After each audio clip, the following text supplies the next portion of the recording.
YouTube, what's going on? Y'all see this?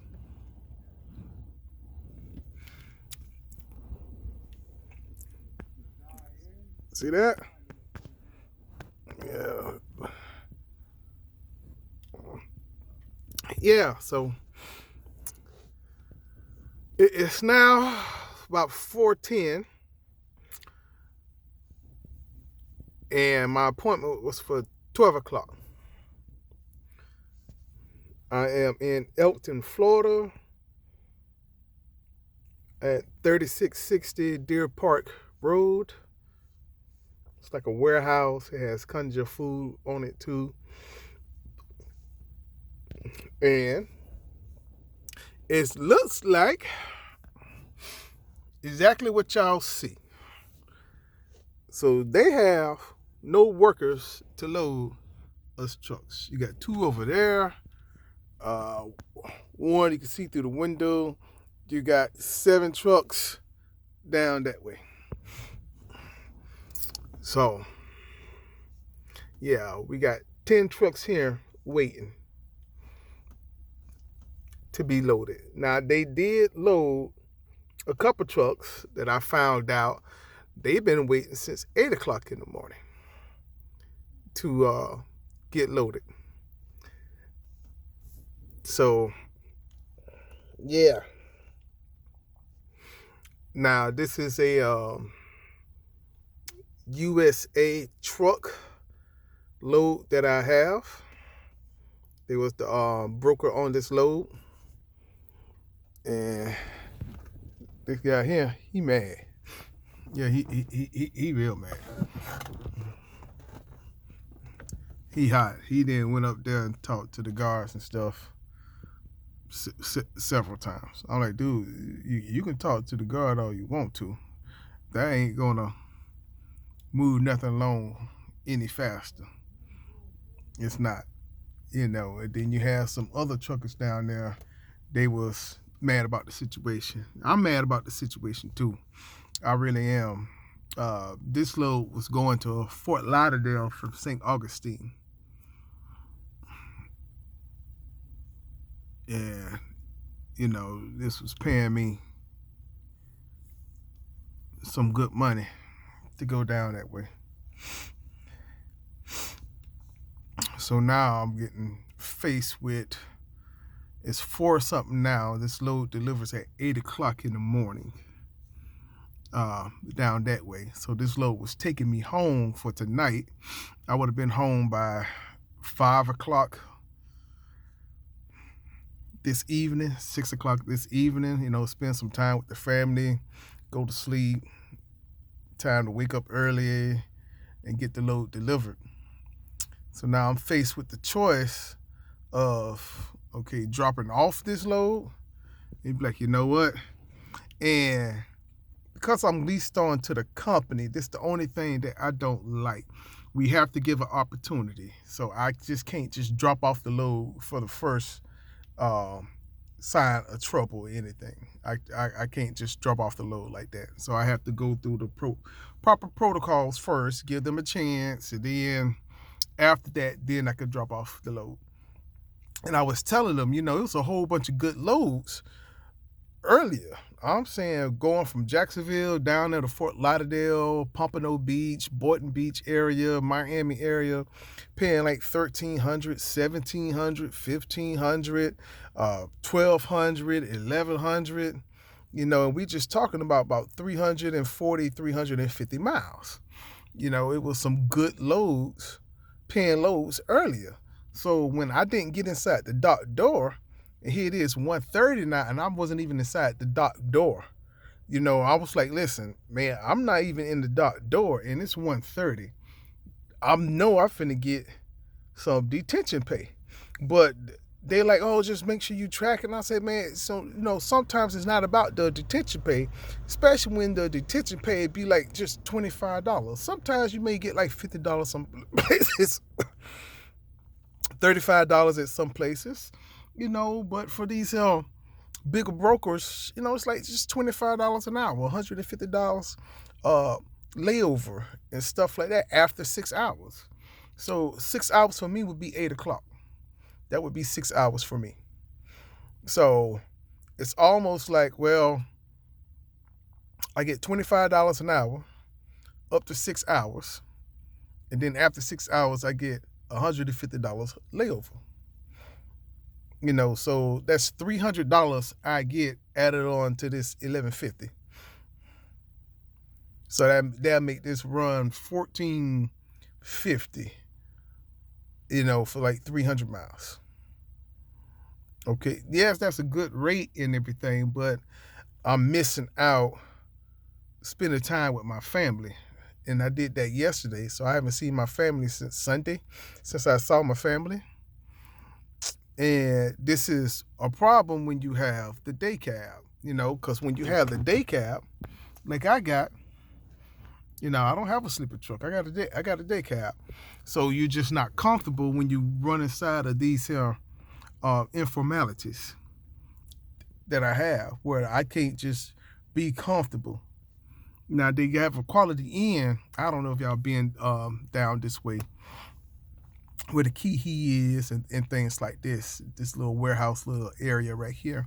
But they got the Quality Inn there. Well, I stayed at a couple of times with some truck parking, but at the same time, I'm in the calling the brokers. We waiting and we trying to figure out, okay, so what is going on? Are they going to load me? Yes or no?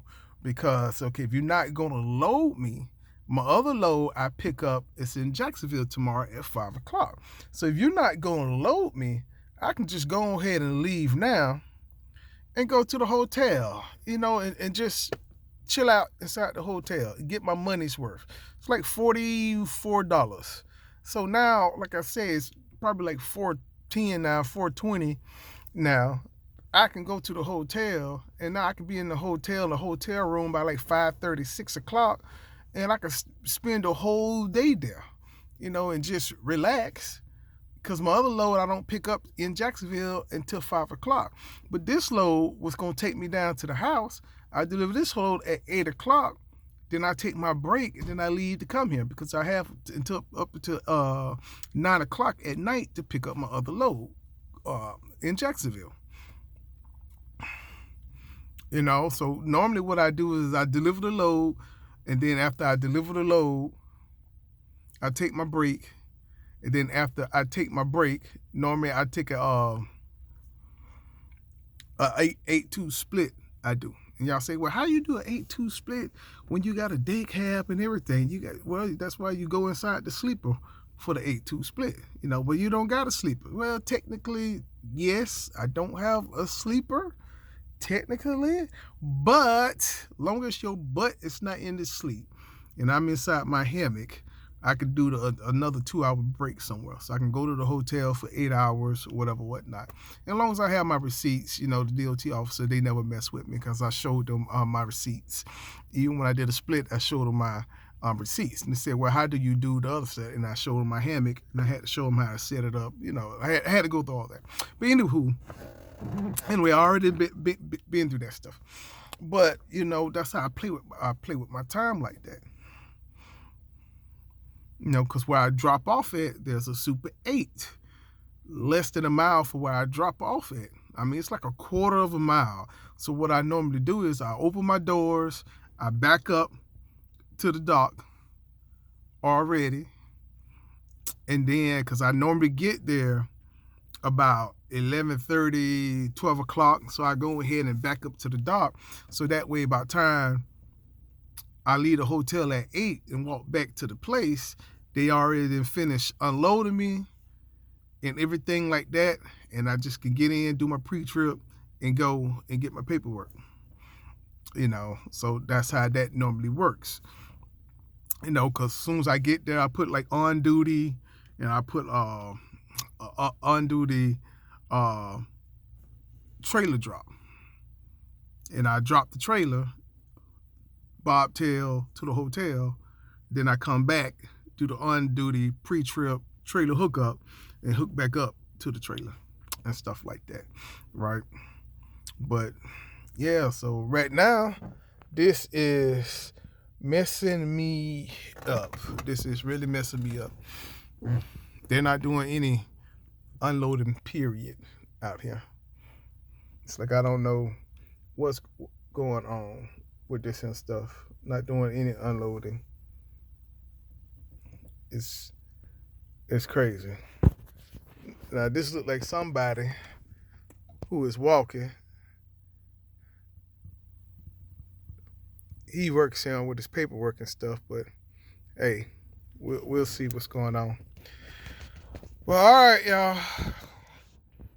I met this shipper. The shipper got issues, and like they really may have some real bad issues. You know, I mean, people can be sick. They could be out. They could not have the workforce. They thought they did. You know, a lot of stuff could happen or could have happened to cause the problems and everything that they in. You know, because obviously they inside some problems. They got stuff going on. You know, so obviously they got to have some problems going on that causes them to be like this. It's crazy. They got some issues. They got some trucks too, man. This is just crazy. Can I drop off the load? Yes, I can drop off the load, but fortunately it's too late because all the other loads that are on here is only paying like $600, $700. Now I'm not doing a $2 a mile trip. That's no. It's different if you're doing a $2 a mile trip and you going like, you know, 1,300 miles or 1,000 miles, and you know you doing that $2 a mile trip to get you somewhere that's going to get you, you know, some more money. But when you doing 300 miles, no, you know, I like to be about like $3.75, $4, somewhere around there. When I'm doing like these 300-mile trips, so I do a 200-mile trip, I like to be at the, you know, around the $4.50 mark, $4.35 mark, things like that. You know, I don't do no $2 a mile for no 300 something miles. You know, they get like $2.13, $2.12 and stuff. I'm like, I'm not doing that. No, That's why my trips be about $1,000. So I try to make $1,000 a day. At least make $1,000 a day. Going the least amount of miles, making $1,000 a day. That's what I normally do. Now, what this load gonna do is, if I can't get this load today at all, then yeah, then I'm down. And like I said, I'm taking this weekend off. So this Monday through Friday was put me up to 56, a little bit over $5,600 for the week. You know, just staying in Florida for the week, because Saturday was taking my wife out, you know, having some go out with some friends, you know, spend some time and stuff like that. So I was taking this weekend off. I was just gonna end up with, you know, 56 for the week. But now if I don't have this, it's gonna bring me down to about 44 for the week. You know, so it looks like, unless I work on Sunday. That's the other thing. I can work on Sunday. But anywho, I'm rambling now. So I'll talk to y'all later, man.